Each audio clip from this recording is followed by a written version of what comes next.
അവൾ അയച്ച അവസാന മെസ്സേജ്. കൊച്ചിയിലെ ഒരു IT കമ്പനിയിൽ ജോലി ചെയ്യുകയായിരുന്നു രാഹുൽ.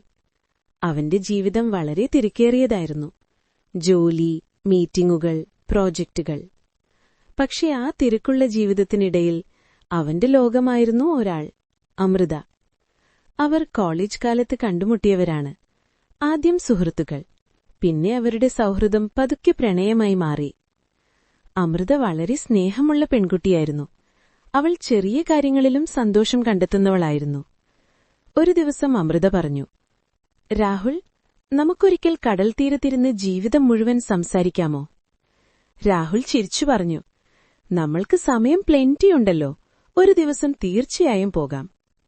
പക്ഷെ ആ ദിവസം ഒരിക്കലും വന്നില്ല.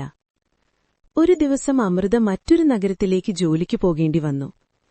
ആദ്യത്തിൽ അവർ ദിവസവും സംസാരിച്ചിരുന്നു, മെസ്സേജുകൾ, ഫോൺ കോളുകൾ. പക്ഷെ സമയം കടന്നപ്പോൾ ജീവിതം തിരക്കേറിയതായി. ഒരു ദിവസം രാത്രിയിൽ രാഹുലിന് അമൃതയുടെ ഒരു മെസ്സേജ് വന്നു. നാളെ ഞാൻ നിന്നെ കാണാൻ വരുന്നു, വളരെ പ്രധാനപ്പെട്ട കാര്യം പറയണം. രാഹുൽ മറുപടി അയച്ചു, ശരി, നാളെ കാണാം.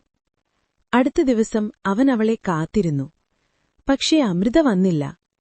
രാഹുൽ പലതവണ വിളിച്ചു, പക്ഷെ ഫോൺ ഓഫായിരുന്നു. കുറച്ചു സമയം കഴിഞ്ഞവനൊരു വാർത്ത ലഭിച്ചു. അമൃതയ്ക്കൊരു അപകടം സംഭവിച്ചിരുന്നു. രാഹുൽ ആശുപത്രിയിലേക്ക് ഓടി.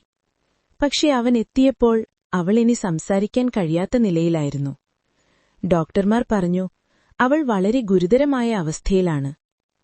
രാഹുൽ അവളുടെ കൈ പിടിച്ചു. അവന്റെ കണ്ണുകളിൽ കണ്ണുനീർ നിറഞ്ഞിരുന്നു. അപ്പോഴാണ് അവന്റെ ഫോണിലൊരു പഴയ മെസ്സേജ് തുറന്ന് കാണുന്നത്. അമൃത അയച്ച മെസ്സേജ്.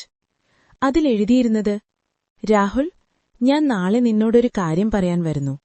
നമ്മൾ വിവാഹം കഴിക്കാമോ എന്ന് ചോദിക്കാൻ. രാഹുലിന്റെ കണ്ണുകളിൽ കണ്ണുനീർ ഒഴുകി. അവൻ മനസ്സിലാക്കി, ജീവിതത്തിൽ ചില വാക്കുകൾ വൈകാതെ പറയണം.